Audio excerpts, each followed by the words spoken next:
You guys wake up again. All of you, again, appear to be in perfectly fine physical condition. You wake up in this, what looks like an underwater bubble. You're in basically kind of like a structure that's made out of something that's clear, and outside of it you see what looks like water and an ocean and fish swimming by. And there appears to be a door leading out that has some kind of an extender into another little labyrinth of these bubble tube structures. It's kind of like a little area where a tube that stretches out from one bubble to connect to another. And there's a receptacle next to it. Arch, you are holding a yellow gem shard. Well, I'm not going to fuck around like asshole and put up butthole. I'm going to go ahead and try and find place to put gem.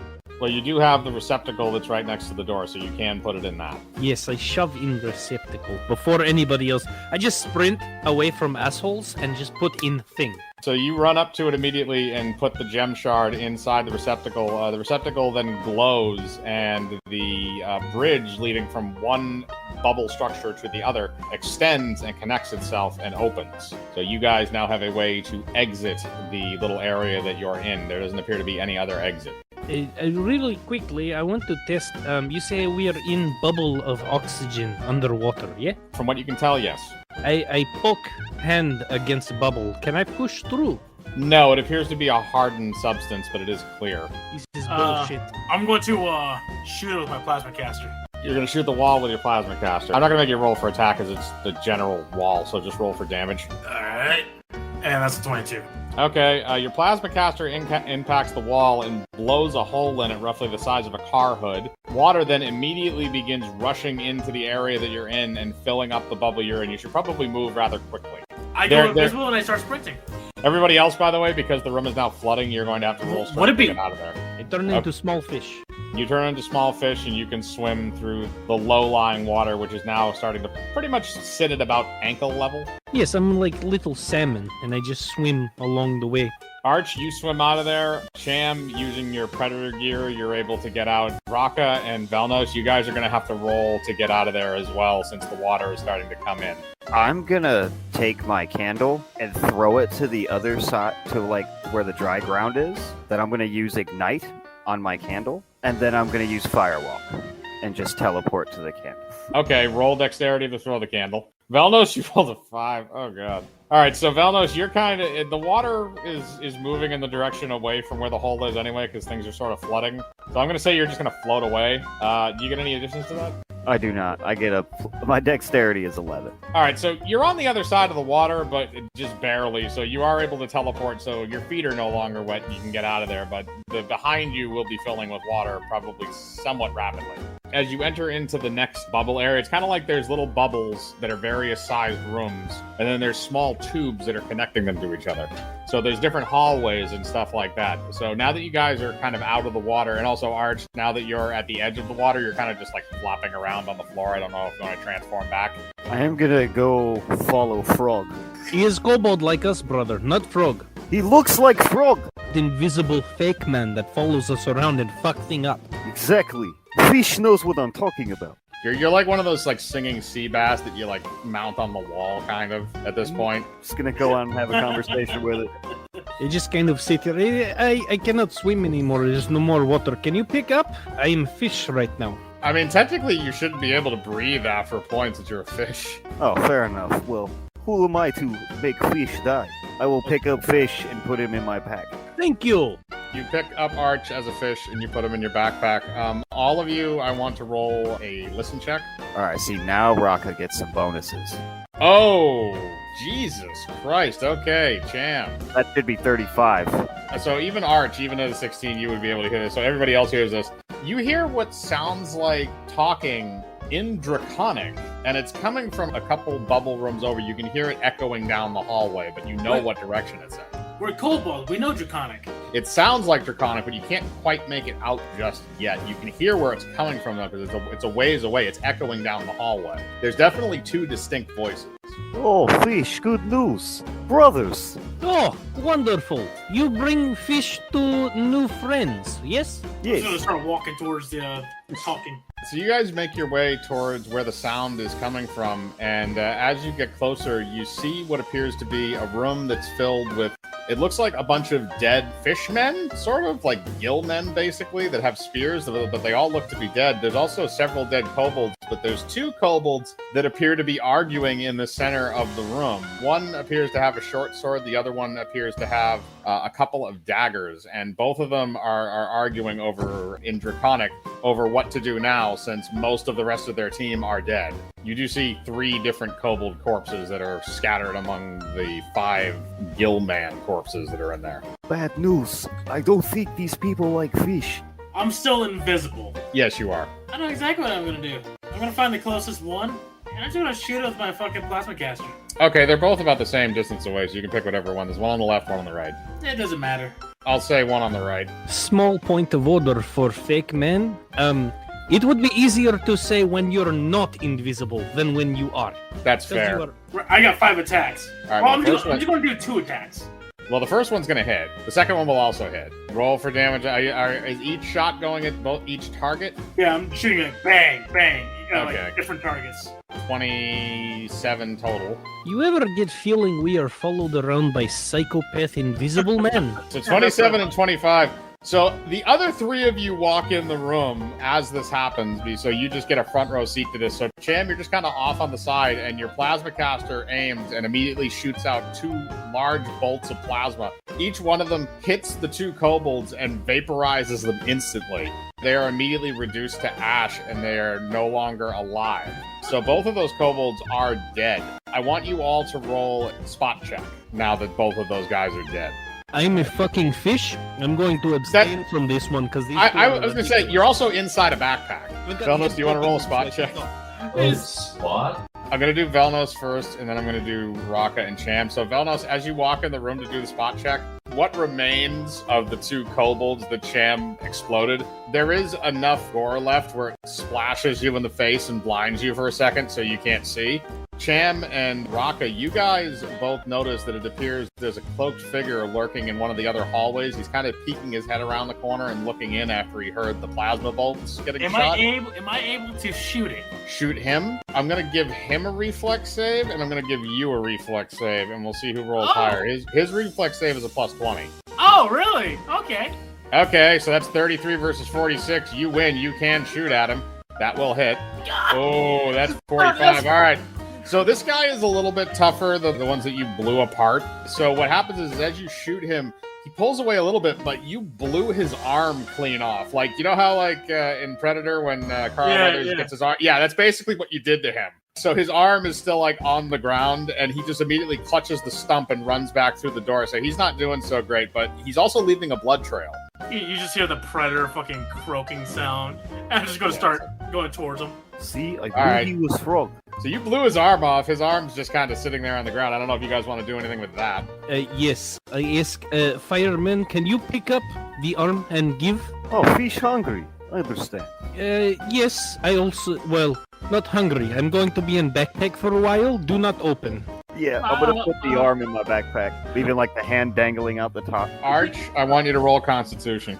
I'm going to call you Mariska. So as you guys are walking along, Cham, you're tracking the blood spatter. Velnos and Raka, you're following behind him with the fish in the back. As you're walking along, Raka, you just feel like it's kind of like if you had one of those vibrating armchairs, but it's just in the backpack. After probably about 5 minutes, it stops. There's a slight amount of smoke coming from the backpack. I'm pretty sure they lit some cigarettes back there after sex. I was just about to say that, like, right after that, the fish head pops out of the backpack again, just smoking a cigarette. It was like light back massage. It was good time. You know what? I'll give you a +1 Constitution bonus for that. Oh, I'm glad. It's Okay. like communism. We help. All right, so you guys follow that blood trail, and it leads through a few other chambers until you reach what looks like a larger chamber, and in it appear to be 2 large statues. Each one of them is holding a large metal sword that's poking into the ground. They're holding it kind of with the hilt up and the blade pointing down. What happens is you see in the middle of the room is the cloaked figure, and he very quickly presses his hand to each one of the 2 statues, and they begin to move. I immediately want to cast a spell, but I don't know if you will enjoy what it does. What are you casting? I cast transmute metal to wood. Okay, you can do See? that. Essentially, anything within a 400 foot plus 40 feet per level turns all metal to wood, which unfortunately covers our friends too. I was about to say that will turn Cham's armor into wood and his weapons. That will also turn Velnos's grenades, which have metal in them, into wood, which means he will essentially have to either make more. Why must you do this? Because I'm asshole fish. I do this because me and firemen don't need bullshit. We are good as is. Would make me smile. All right, so Cham, all of your armor and weapons are transformed into wood. If you fire your plasma caster again, the resulting shot will destroy it. You are still able to turn invisible. However, if your armor is damaged enough, which since it's made of wood is very possible, you will not be able to turn invisible anymore until it is repaired. That also affects your blades, which are now wood. Those will do bashing damage and will do minimal bashing damage. Same thing with your smart disc, your spear, and all your other weapons. The only other thing you do have is your bomb, which is still functional. For Velnos, all of your prepared grenades are now turned to wood. You will have to roll a crafting roll on your first combat roll in order to craft grenades, and you will not be able to attack. The other thing is both of those iron golems are then transformed into wood as well. However, they do still have the same abilities they would have as an iron golem. Their AC is just far less. Asshole. You're welcome, invisible man. I don't know where you are, but fuck you. You guys are going to have to roll for initiative against the two iron golems. They're wood golems now. And fish. If you choose to stay in fish form, you will just stay in the backpack. However, if Raka lights himself on fire, you may be toasted. So I'm going to go ahead and hop out of his backpack. Okay, you hop out of his backpack and leave whatever blood stains you had in there. Is he able to turn shit back into metal? You'll have to ask him. I can't talk! You can maybe use interpretive dance. Arch, can't you communicate telepathically? Yes, I can with any creature, but I don't know that he exists. Well, if he tries to wave his hands at you, you can roll intelligence to see if you can read his mind and understand what he's trying to say. Very true. Okay, I'm going to have you roll diplomacy to see if you can signal him. 8. Arch, do you still want to try and read his mind? I think with an 8 in diplomacy, didn't he just give me the finger? Yes, he did, although you probably understand why, since all of his armor has been transformed into wood. I will roll this, but I do not think you will like it because my intelligence is a 10. You rolled a 19. All right, so you're able to understand. He's asking you if you can turn it back. Turn my shit back! I raise my eyebrows and I point at golems. I say, is AoE spell. You want to turn back the metal? I'm gonna roll intimidation so he can feel me glaring at him. Arch, I'm going to have you roll against that, but chances are you're probably going to beat it. It would be a will save, yeah. The thing about druid is you're supposed to have high will, so you can resist animal thing, and you couldn't beat me if you try. Yeah, no, you could have just told me you had a plus 25. You wouldn't even have to roll. So yeah, he's able to resist your intimidation. So he's going to keep everything wood. Now, those golems are going to attack, so you guys are going to have to all roll initiative. I'm going towards the fish. I'm making him turn my shit back. I'm no longer fish anymore. I got out of backpack. Well, I'm going towards you. I want my shit back. I tap on shoulder of fireman. I say, hey, look, it's a fake person. He's here. Oh, fantastic! Minions, come see! Invisible Man is here, and I'm gonna cast Fire Minions. All 8 of them. That might be bigger than the room you're in. I'm a kobold, so I'm stupid. And that is You know, fair. I will make room, and I cast Meld into Stone as he's casting that. Cham, I'm going to have you roll a grapple check to grab him if you want to. But Oh, it will drag him in with me. yeah, that depends on how much. Are you just dragging his hands or everything? Well, I mean, if he continues to push, he'll go in with me. All right, well, that's a grapple check, so you did grab him, but he is still going to go. So Cham and Arch, you guys are fused into the floor. So you're both stuck in the floor right now. So that means it's literally just Velnos and Raka that are sitting out there. Those 2 golems are going to roll initiative now. So one of them rolled a 24. He will go first. The other one rolled a 1, technically, so he's probably going to go last. So the order of combat. All right, so that means it's going to go Iron Golem 1, then Velnos, then Iron Golem 2, then Raka. So Iron Golem 1 is going to go first. So he's going to go first, and Iron Golems, they get 2 melee attacks per turn. He's going to use his sword. That is a plus 13 to hit, and he's going to go after Raka since he's the one that's kind of in the front. So that is a 25. Okay, so that's going to hit. That does 3d10 plus 7 slashing damage.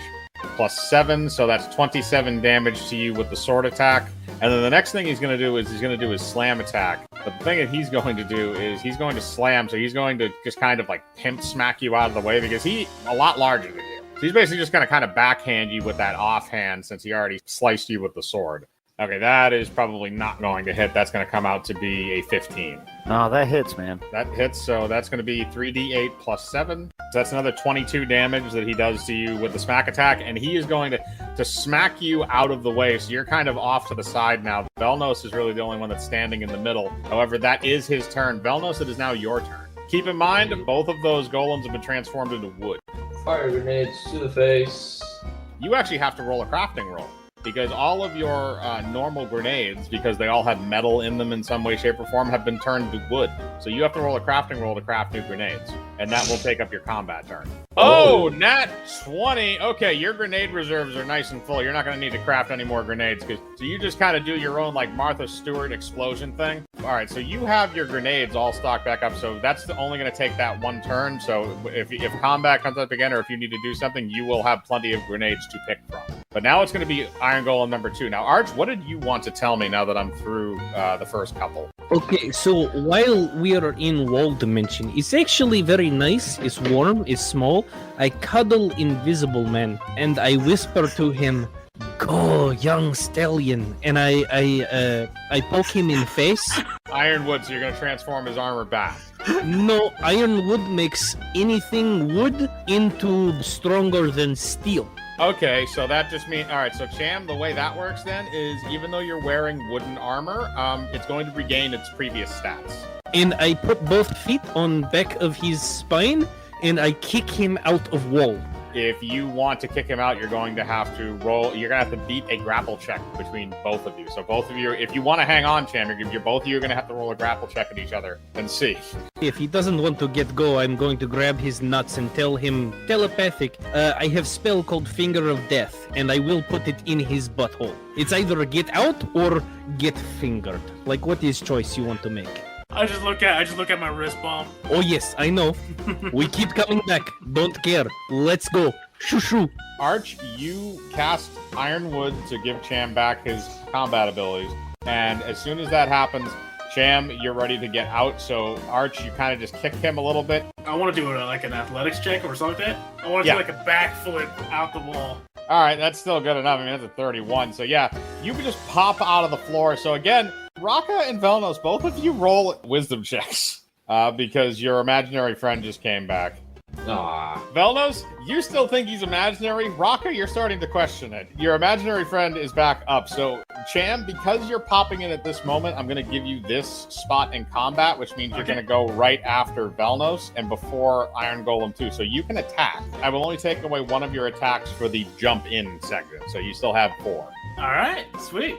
I'm gonna aim all 4 on the first golem. Roll for 4 different attacks. Oh! The only one that's not going to hit is the 4th one. All the other ones will hit, and the nat 20 crits. That's 154 damage. You successfully blew both of the arms and both of the legs off of the golem. And it's just kind of on the ground as a torso, just sort of flopping around. The other golem is still going to be able to attack, however. So he's going to roll to attack you, the second golem. He's going to use his sword both times. All right, so then that is a plus 13, so that in total is 17. Oh, second one's a nat 20. That's definitely going to hit. All right, first one will miss. Second one is going to hit, and that will crit. So that is 3d10s plus 7. 14 plus 7 is 21, times 2 is 42. So he does 42 damage to you with the sword slice. I am not impressed. Now it's going to go to Raka. So Raka, you're up. Which one are you going to aim at? There's the one that has all of his limbs blown off, and the other one that is still pretty okay. I'm waiting for minions to destroy everything. All right, so you're going to have your 8 minions go and attack the other one. So that means you're going to have to roll 8 attack rolls, I would assume. The last one, the 20, is not going to hit. All the other ones will, so you can roll for damage on all of those. Also, which one are you aiming for? Are you aiming for the weak one, or are you aiming for the one that hasn't been injured? The one that hit me. The one that hit you? Okay, that's the one that hasn't been injured. That's 111, and that is also plus, I believe I said 42, so that is 153 damage. I am going to roll a reflex save for the golem, but not to dodge the damage. He's going to try and use the nugget golem to block it. The nugget golem, no! Okay, and that is also with his reflex save, that is going plus 20. So he is going to be able to prop him up in front of him, so he's going to take most of the damage. Now, here's the thing that I don't think any of you really realized about iron golems before you started blasting them with fire. Iron golems have fire absorption, which means any fire damage that is done to the golem will automatically heal it for that amount. This is bullshit!